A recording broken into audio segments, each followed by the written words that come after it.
Bagi yang saya hormati, yang saya hormatinya diwakili sama Ki Wawan aja, langsung saja saya. Biasanya acara Silakas ini kalau nggak salah kalau saya hitung itu dari mulai Situ Gintung ya, Gintung acaranya cuman silahan saja dan medang bareng sama Kiai, dan waktu itu belum bobol ya. Untung kalau bobol itu habis semua, itu alumni Alinara itu. Setelah itu kemudian mulai diperbaiki ya acara itu di mana waktu itu? Di Lembang sudah mulai ada acara diskusi. Nah, sampai kemudian di Ciater, kemudian di sini, dan ini yang ke-5. Biasanya acara ini fokus 2 kali itu bedah buku saya itu. Pertama tentang psikologi doa, yang kedua tentang sejarah Yahudi Israelia. Saya sebetulnya sudah punya buku, cuman baru jilid 1 saya selesaikan tentang Aswaja, karena kebetulan saya diamanati untuk ngajar Aswaja. Cuma saya tidak tertarik bahas tahlil, tapi materinya ada. Saya tidak tertarik bahas tahlil, bahas wuludan, karena isinya kan itu.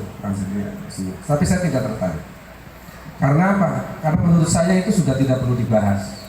Boleh interupsi dulu? Ya. Kopi mana kopi ini? Kayaknya moderatornya butuh kopi, narasumbernya juga. Jadi cocok ya. Jadi nanti enaknya kita nanti sambil diskusi aja, karena kita nggak ada difokuskan ya. Jadi kita nanti ngamprak biar ilmunya juga tambah banyak untuk saya dan untuk para alumni.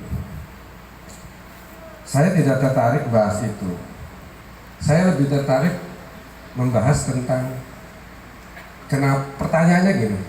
Buku saya itu ditulis itu jawaban dari pertanyaan kenapa kita memilih Ahli Sunnah wal Jamaah. Kalau Anda ditanya, para alumni ini, kamu itu kenapa NU? Jawabannya apa? Pusingnya, itu. Atau kenapa kalian itu Ahli Sunnah wal Jamaah milihnya? Padahal firqah Islamiyah itu kan banyak. Ada firqah Islamiyah, ada juga firqah ghairu Islamiyah. Banyak, silakan mau pilih. Ya kan?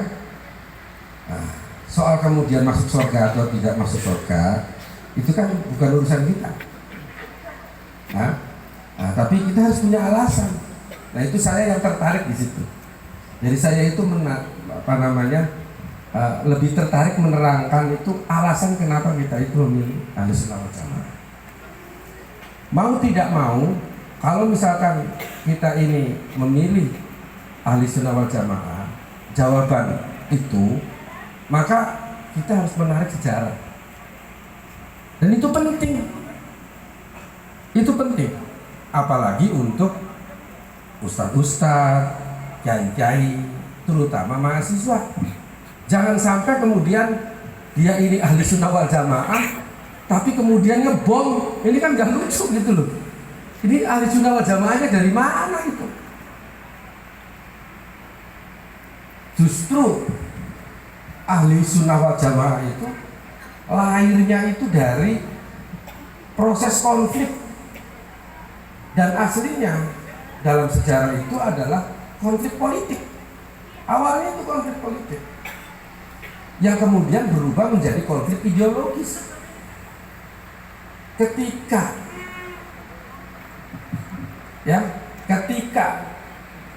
makanya saya itu di buku saya itu Ahli Sunnah wal Jamaah, napak tilas atau gampangannya sih menyelusuri jejak radikalisme dalam Islam.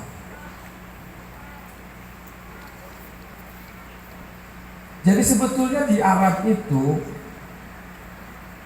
sebelum Islam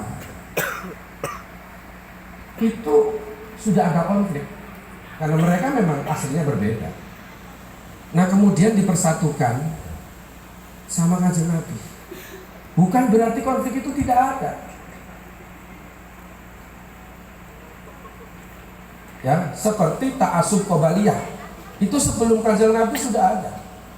Tapi kemudian ngerucut ke kanjeng Nabi. Makanya ketika kanjeng Nabi tidak ada, bisa lagi. Seperti dalam ilmu tasawuf, hakikat dengan syariat. Hakikat dan syariat itu tidak pernah ketemu dalam sejarahnya. Nabi Musa sama Nabi Khidir itu tidak ketemu. Tapi ketemunya sama Nabi Muhammad. Tapi setelah Nabi Muhammad wafat, itu bisa lagi, tidak ketemu lagi. Makanya banyak ceritanya di Karomatul Aulia, itu banyak ceritanya antara ulama hakikat dengan ulama syariat itu tidak bertemu. Ujungnya kan Nabi Muhammad. Makanya saya pengen sekali memperkenalkan terutama kepada mahasiswa dengan yang saya tulis itu, saya titik beratkan kepada jejak radikalismenya di dunia Islam sehingga kemudian berefek sampai kepada sekarang. Zaman Orde Baru itu hampir radikalisme Islam itu tertutup rapat. Nah kemudian pasca reformasi, dengan dalil reformasi itulah maka kemudian diberi ruang untuk masuk. Karena akidah radikalisme ini di kalangan kita itu tidak laku dan nggak bukan watak dan jiwa kita, bukan, tidak ada. Makanya aneh sekali kemudian ketika ada orang Indonesia yang mau bersikap seperti itu. Yang lucunya itu kemudian juga datang dari orang-orang yang menamakan dirinya itu memahami ahli sunnah wal jamaah. Nah itu yang bingung. Makanya saya bilang ahli sunnah wal jamaah itu justru adalah dia itu muncul akibat dari perseteruan politik yang berubah menjadi perseteruan akidah, yaitu para ulama sejarah berbeda pendapat tentang munculnya mulai kapan. Ada yang mengatakan sudah mulai zaman Rasul, itu sudah ada. Ya, kalau kalian pernah dengar dalam sejarah ada sosok yang namanya Dzulkhuwaisirah. Dalam ulama sejarah itu menyebut Dzulkhuwaisirah itu sebetulnya ada dua. Ada Dzulkhuwaisirah Al-Yamani, ada Dzulkhuwaisirah At-Tamimi. Ya, namanya sama, marganya beda, tingkahnya sama, pada meledek kayak namanya juga sama. Kalau yang pertama adalah mereka yang menegur Kanjeng Nabi. Kalau yang kedua itu yang mencingi masjidnya Kanjeng Nabi. Jadi sama-sama dalam sejarah itu. Kalau Dzulkhuwaisirah yang pertama adalah orang yang hidup pada zaman Kanjeng Nabi, dan ketika Kanjeng Nabi itu pasca perang itu memperoleh ghanimah yang sangat banyak. Habis perang Hunain. Perang Hunain itu perang dengan orang Yaman. Perang Hunain ya, itu sebetulnya perang koalisi antar kabilah yang kemudian berusaha menyerang Kanjeng Nabi ketika Kanjeng Nabi mengepung Mekah. Ya, sebelum Fathu Makkah. Kemudian mereka diserang sama Kanjeng Nabi duluan. Akhirnya kemudian mereka kalah. Kanjeng Nabi dapat ghanimah sangat banyak. Di antaranya itu ada onta, ada kambing, ada perak, dan salah satu yang menarik itu adalah Kanjeng Nabi mendapatkan ghanimah emas. Bahkan dalam sejarah diceritakan emasnya itu masih campur tanah saking murninya. Pakem pembagian ghanimah itu sudah diatur dalam adat waktu itu. Ada aturan dalam adatnya. Dan para sahabat juga berharap untuk mendapatkan bagian itu. Untuk mendapat bagian itu. Itu berharap. Dan kalau berharap itu tidak salah. Bukan salah. Karena itu hak. Jadi ketika sahabat berharap untuk mendapatkan ghanimah itu tidak salah, karena sahabat itu menuntut hak. Ya, awas berbeda ya, menuntut hak dengan bukan tidak menuntut hak. Seperti misalkan warisan. Kalau misalkan ada seorang yang meninggal punya anak 2 atau 3, ada laki-laki dan ada perempuan, kemudian setelah rapat itu usul supaya disamakan saja, tetapi lelakinya itu tidak mau, saya nggak mau dibagi rata, itu bukan dia itu nakal atau dia itu tidak baik, itu dia melakukan haknya. Tapi akan lebih baik lagi kalau dia itu legowo dengan saudara-saudara yang lainnya. Tapi kalau dia itu tidak mau, ya orang haknya dia itu bagiannya, jadi bukan nakal. Jadi ketika para sahabat itu berharap untuk mendapatkan ghanimah, itu bukan berarti dia itu salah, karena pakemnya sudah ada. Ya, tapi kemudian apa? Kanjeng Nabi membagi emas itu untuk 4 orang alas dari Yaman, kemudian dibagi ke 4 mereka saja, yang lainnya tidak dikasih. Ya, dan Rasul sahabat juga pernah ada yang protes, artinya kanjeng Nabi kenapa kok dibaginya cuma yang 4 orang? Nah, tapi ketika kanjeng Nabi memberikan penjelasan, mereka itu sepakat, ya sudah. Karena kata kanjeng Nabi, kalau bukan saya yang adil, terus siapa di dunia ini yang adil? Orang saya diawasi dari langit dari bumi itu. Tetapi ada orang, ciri-cirinya.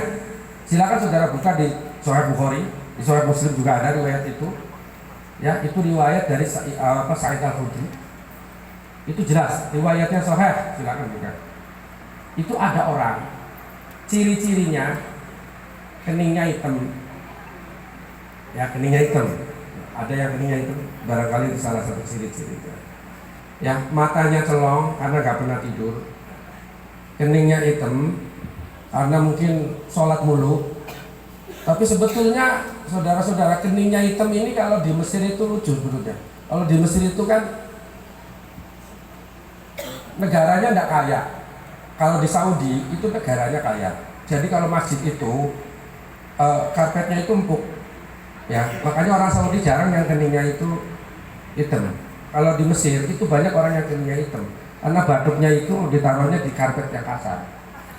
Satu itu. Kedua, orang Arab itu kalau mengalirkan darah, safakut dima, itu hukumannya berat sekali, karena urusannya dengan kisos. Makanya kalau berantem itu adu jidat. Jadi orang yang jidatnya hitam itu karena ditaruh-taruhkan buat latihan. Jadi bukan karena suka sholat. Dan yang lucu lagi, ada yang kemudian menerjemahkan orang yang batuknya hitam itu min athari sujud.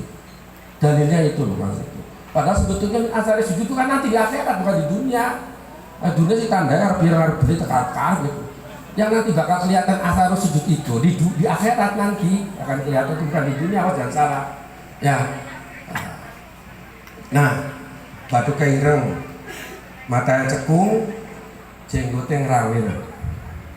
Banyak gak orang ciri-ciri kayak gini? Iya, jubah cingkrang.